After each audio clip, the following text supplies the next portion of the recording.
Yep, I'm gonna do a dumb thumbnail for this video. Welcome to Make a Path Presents. I'm Ronnie Hayes, and today let's talk about Here's Negan Part 10. Now, first thing I want to talk about, is anybody even advertising this? I follow Skybound, I follow Image Comics, and I never see advertisements. I think this was supposed to come out last week, but it was pushed back to this week, and if it wasn't for me finding a random comment in the random, comment section somewhere, I never would have known they pushed this back. Anyway, I kind of feel like they just gave up advertising this and they said, okay, you know what, we're going to wait till we release all the parts, we're going to combine them, release a special edition Negan comic, and we'll promote the hell out of that. Speaking of which, that's a couple months away because we only have 2 more parts coming. I know there was an article that came out and said there was 16 parts. I looked into it. I think that might have just been a misprint because I went and checked out Skybound's website, and Skybound is still saying 12 parts. I will go and look for any updated information, but for right now, I'm thinking there's only 12 parts because I'm getting a lot of questions about that because I keep saying 12 parts and a handful of people are saying they see 16 parts. Okay, so here's Negan Part 10.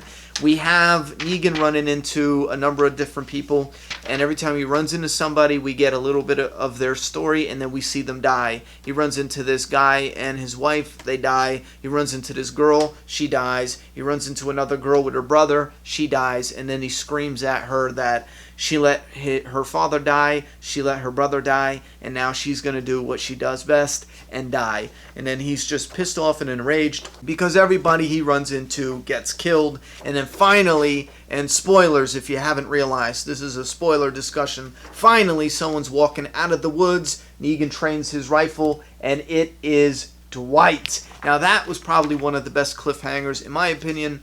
I think that is the best. We've seen the Lucille coming a mile away. I think because it's only 4 parts, it's really slow and to release, so we have a lot of time for this to simmer. And I've discussed about Negan's backstory. One of the best directions to go is to have Negan running into people that constantly die, and that forces Negan to say, you know what, screw this. You guys are too weak or incompetent or stupid. You just get killed or you get deaded on your own.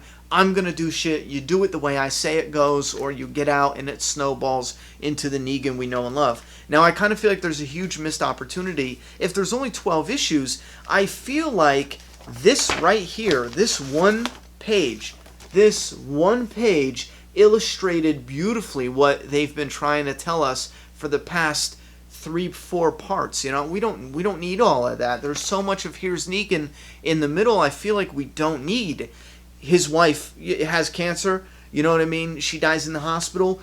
Beautiful start. Beautiful. Almost a perfect start. From that point on, the kid in the hospital, then the group, the couple of guys he runs into and eating at the bonfire, and they die. All of that could have been crammed into 2 pages like this. He runs into them and they die over and over again, which that's a really shitty percentage right there, I have to say, because other characters managed to keep some worthless characters alive a lot longer than this. But he runs into these really incompetent survivors, and I like that we get a look of that situation because, yeah, there will be some people who are able to handle it, on their own. And they're going to run into a lot of people who are just straight incompetent. And he had that shitty luck. And I feel like they could have condensed a chunk of that. And I really wanted to see them develop his story and lead us right up until he meets Rick Grimes. I thought that would have been a perfect idea. Origin story leading up like he's getting ready to go meet Rick Grimes. I did a video on that in the past. You could check that out. But now it's looking like we are getting the Negan origin story. We are getting the Lucille origin story. We just got that like a part or 2 ago. And then this is going to lead up, not until he becomes the leader of the Saviors. They might time skip it that way. But it's mostly focusing on Negan sitting down, wrapping that barbed wire. I truly feel like the first image we got of him with Lucille at the bonfire or the fireplace wrapping the barbed wire around Lucille, I truly feel like that's the bookmark, the bookend they're trying to go to. That was in the beginning of the story. Now we're seeing his story play out, and he meets Dwight. He's going to meet other survivors. I don't see Sherry with him.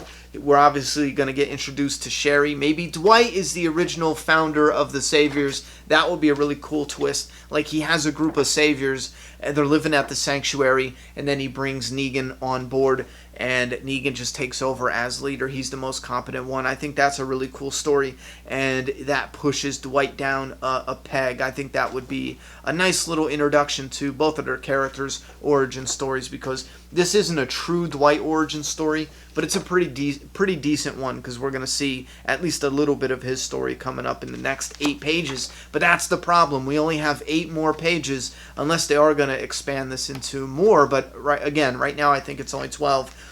But I would like to see them go a little farther. But it seems like in the next 8 pages, we're going to get a rush of story where they skip blocks of time like that for each panel. Okay, 1 page, 2 pages, maybe he meets the Saviors, and then he starts to go on runs, and he starts to give orders instead of receive orders. Next thing you know, he's wrapping barbed wire around the baseball bat, and that's when he tells his guys, you know what, listen, I'm calling the shots, you do as I say. So we kind of see him set up somewhat the structure of the Saviors and how things are going to work. Maybe we even see him burning Dwight. No, see, that's a lot of stuff to cram in the next 8 pages, the next 2 parts. Anyway, I think this was really cool. I think this is probably one of my favorite parts of Here's Negan. With that said, I truly feel like this could actually wipe away the last 2 or 3 parts, except for Negan getting Lucille, obviously, that origin story. But we just don't need it to be extended this much. This told the story perfectly that the last 3 or 4 parts was struggling to tell. I think that's the best way to put it. Anyway, that's my thoughts and opinions on Here's Negan Part 10. I would love to hear what you guys have to say. Put those thoughts and opinions down in that comment box. I'm done talking. It's your turn. I messed up all my words there, but I'm going to leave it in. I'm leaving it in.